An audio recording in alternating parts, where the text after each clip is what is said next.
Salut tout le monde, salut les amis, soyez les bienvenus dans un nouveau numéro de l'abécédaire des animaux.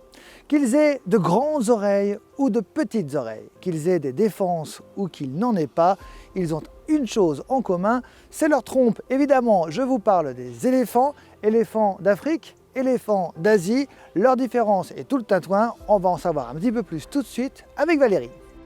L'éléphant dans sa généralité et dont on va parler aujourd'hui apparaît dans de nombreuses cultures. Il est symbole de sagesse dans la culture asiatique, connu pour sa mémoire et son intelligence qui est comparée à celle des cétacés comme les dauphins, les baleines et les orques ou encore celle des hominidés comme les gorilles, les chimpanzés et les orang-outans. Aristote disait même que l'éléphant est, je cite, la bête qui dépasse toutes les autres par l'intelligence et l'esprit. Alors, Aristote avait-il raison? Et vous, connaissez-vous réellement les espèces d'éléphants et leurs différences? Ne perdons pas un instant, allons vite chercher les réponses. E comme éléphant. Bonjour Valérie. Bonjour Guillaume. Merci de nous accueillir chez toi. Alors nous allons parler effectivement des éléphants. Chez toi, il y a un éléphant d'Asie. Absolument. Mais on va également parler des éléphants d'Afrique. Et quelle est la différence d'ailleurs entre l'éléphant d'Afrique et l'éléphant d'Asie? Alors, la différence, il faut plutôt dire les différences. D'accord.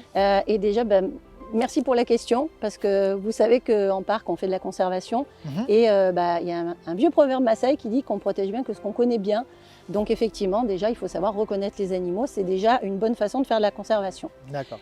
Alors, on va dire que la différence majeure et celle que beaucoup connaissent, ce sont les oreilles, bien évidemment.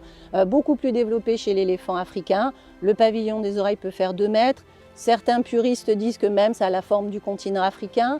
L'éléphant asiatique, ça sera un petit peu plus réduit. Et y a-t-il d'autres différences? Oui. Il y en a beaucoup en fait. Donc il y a déjà le poids et la taille. D'accord. L'éléphant africain est plus grand et plus gros que l'éléphant asiatique. D'ailleurs, même l'éléphant africain, c'est le plus gros de tous les mammifères terrestres qui existent actuellement. D'accord. Il y a également la taille des défenses. Ok. Tous les éléphants ont des défenses, mais elles sont beaucoup plus développées chez les éléphants africains que chez les éléphants asiatiques. Elles sont très très grandes, les asiatiques, elles sont toutes petites, on dirait Voilà, des mini-défenses. Voilà, les mâles peuvent avoir des défenses assez imposantes, mais souvent chez les femelles asiatiques, il n'y en a pratiquement pas. D'accord. Par contre, un gros mâle africain, il peut avoir des défenses vraiment très longues et avec un diamètre énorme. Il y a également le nombre de doigts aux pieds, qui ne sont pas pareils. On a l'impression qu'ils ont des sabots, ils n'ont pas de doigts. Non, en fait, non, ils ont des doigts. Et on le voit d'ailleurs avec les ongles. Donc le nombre de doigts aux pattes n'est pas la même en fonction s'ils sont africains et asiatiques. Et puis il y a également la forme de la tête, qui est plate chez les éléphants africains et qui est bombée dans le cas des éléphants asiatiques. Le dos aussi, qui n'est pas pareil.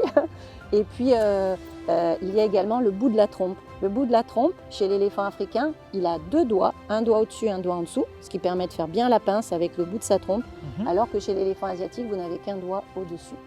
Voilà, ce sont les principales différences. Tu connais le principe de cette émission, les enfants te posent des questions, tu tentes d'y répondre. On va regarder ensemble la première question. Comment se protège-t-il du soleil? Alors, ils vont principalement se protéger du soleil en faisant des bains d'eau et ensuite, la plupart du temps dans la foulée, on va dire, un bain de sable ou bien un bain de terre. En fait, il faut savoir que l'éléphant est un pachyderme. Pachyderme, ça veut dire peau épaisse. Ils ont une peau qui fait pratiquement 3 cm. Donc, ils ne vont pas avoir de glandes sudoripares. Ça veut dire qu'ils ne peuvent pas transpirer. Alors nous, chez les humains, la transpiration, ce n'est pas toujours quelqu'un qu'on trouve, on trouve pas toujours ça fun. Très agréable, oui, voilà. très mais agréable. pourtant, c'est extrêmement important pour notre vie, pour la régulation de la température. L'éléphant, lui, ne va pas pouvoir transpirer, donc il trouve un autre stratagème. Il va aller se baigner, ensuite il va sortir de l'eau, il va se faire des projections avec en particulier de la boue, qui est en fait de la terre mélangée avec de l'eau, et en séchant, ça va lui permettre de réguler sa température. Pourquoi agite-t-il ses oreilles? Alors, c'est pas pour voler. Non, ah bon? Ça marche pas pas. Dumbo? Non, ça marche pas. En fait, il faut savoir que même si l'éléphant a une peau épaisse, ça n'est pas sur la totalité de son corps que la peau est épaisse. Il y a quelques toutes petites zones où la peau est assez fine, en particulier au niveau des oreilles. D'ailleurs, quand on regarde l'oreille d'un éléphant du côté interne, on va voir qu'on voit les vaisseaux sanguins.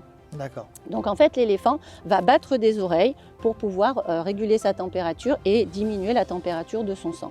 Mais il faut savoir, pour la petite anecdote, parce que nous on aime bien raconter des anecdotes, que certains éléphants peuvent même laisser carrément les pavillons des oreilles à 90 degrés quand il y a du vent. Comme ça, ils ne s'embêtent pas à bouger les oreilles. Ça permet d'avoir une ventilation naturelle. Et on sait aussi que le battement des oreilles, c'est aussi un comportement agressif. Donc quand vous avez un groupe avec un mâle adulte reproducteur et des subadultes, c'est-à-dire des ados, on va dire, grosso modo, eux, même s'il fait chaud, ils font juste comme ça. Ils ne vont pas faire comme ça, parce que le mâle du coup peut considérer que c'est une attaque. Et puis ils ne vont certainement pas faire comme ça, voilà, parce que là, pour le coup, ça va être mal interprété. Ça sent la charge, quoi. Voilà, en général, c'est juste avant la charge. Donc du coup, ils font tout timide. Alors par contre, si à l'inverse, il va faire trop froid, on va voir que l'éléphant va mettre ses oreilles vraiment le long de sa tête pour minimiser au maximum la déperdition de chaleur.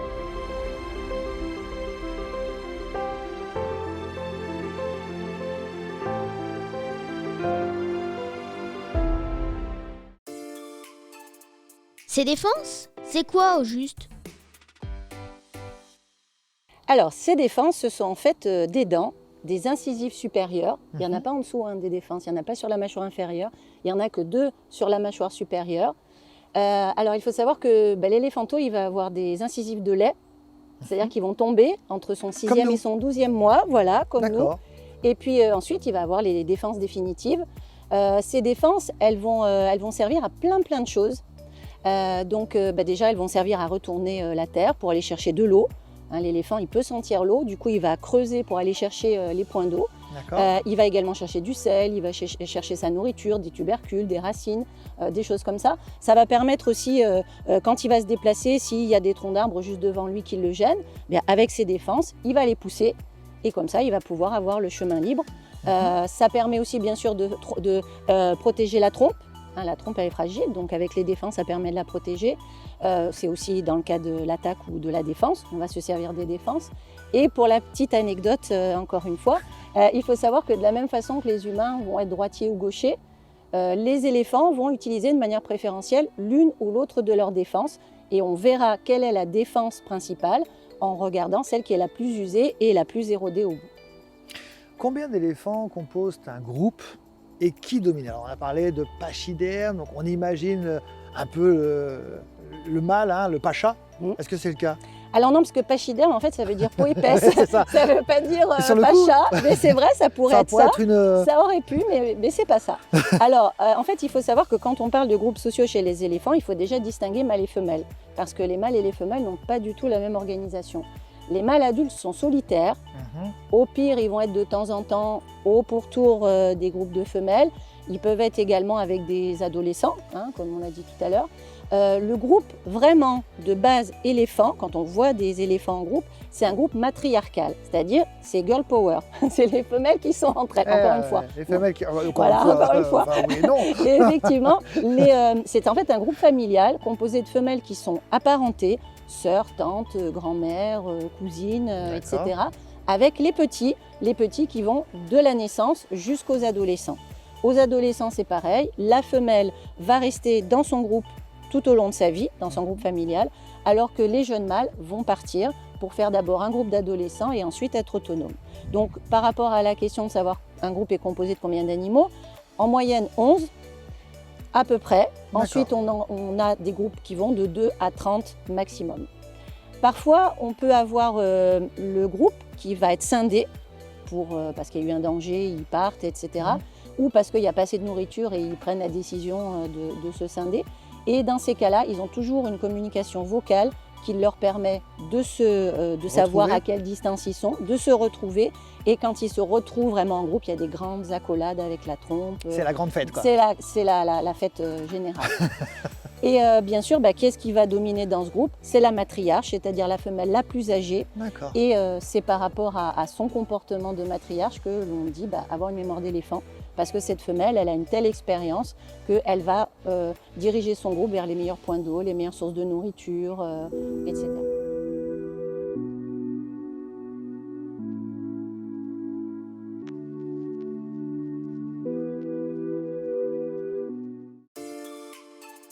Quand et comment les mâles se rapprochent-ils des femelles?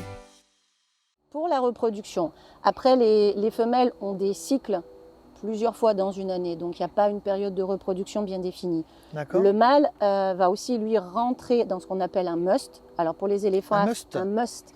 Voilà, ça c'est les éléphants africains et asiatiques, on appelle la période de reproduction du mâle un must. Et comment on sait que le mâle est en must? En fait, il y a des glandes situées ici, grosso modo entre les yeux et les oreilles. Et cette glande, quand le mâle est en reproduction, coule, mais vraiment qui fait des longues traces.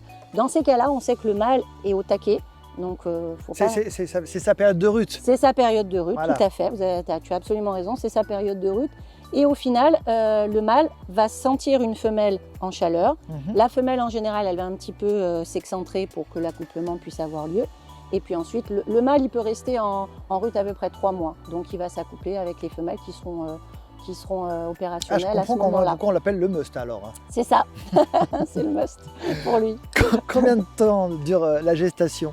Ah, c'est très long. Alors, la gestation, hein. on va juste rappeler ce qu'est la gestation pour les enfants. La gestation, pour les enfants qui nous regardent, c'est la période où le bébé est à l'intérieur du ventre de la maman. Voilà, tout à fait. Et là, respect, parce que c'est 22 mois. 22 mois 22 mois. Oh là là là là. Après, c'est un beau bébé aussi. Le bébé, il fait plus de 100 kilos. Donc, il faut quand même le temps de le préparer. Comment fait l'éléphanteau pour boire son lait et où sont placées ses mamelles? Il faut savoir qu'à la base, un éléphant ne peut se nourrir qu'avec sa trompe. Que ce soit une nourriture au sol, face à lui ou en hauteur, l'éléphant, il a une grosse tête.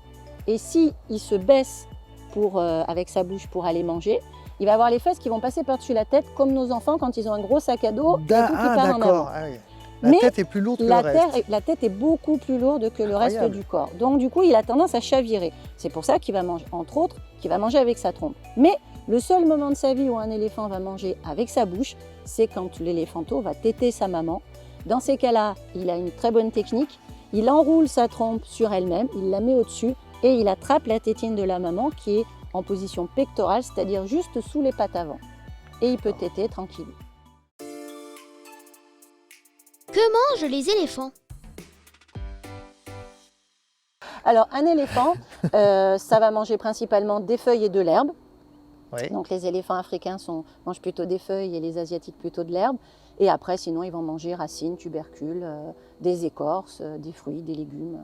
Alors, ils mangent avec leur trompe, on en a Tout parlé à fait. il y a quelques minutes. Combien de muscles composent la trompe de l'éléphant?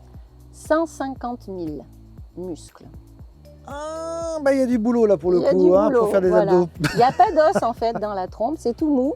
Par contre, il y a énormément de muscles circulaires et c'est ce qui permet à la trompe.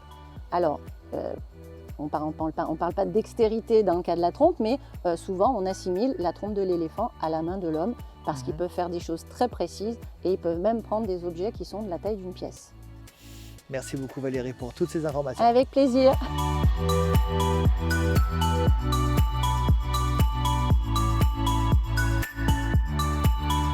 Et bien voilà les amis, c'est terminé pour aujourd'hui. On se retrouve très vite pour un nouveau numéro de l'ABCDR des animaux.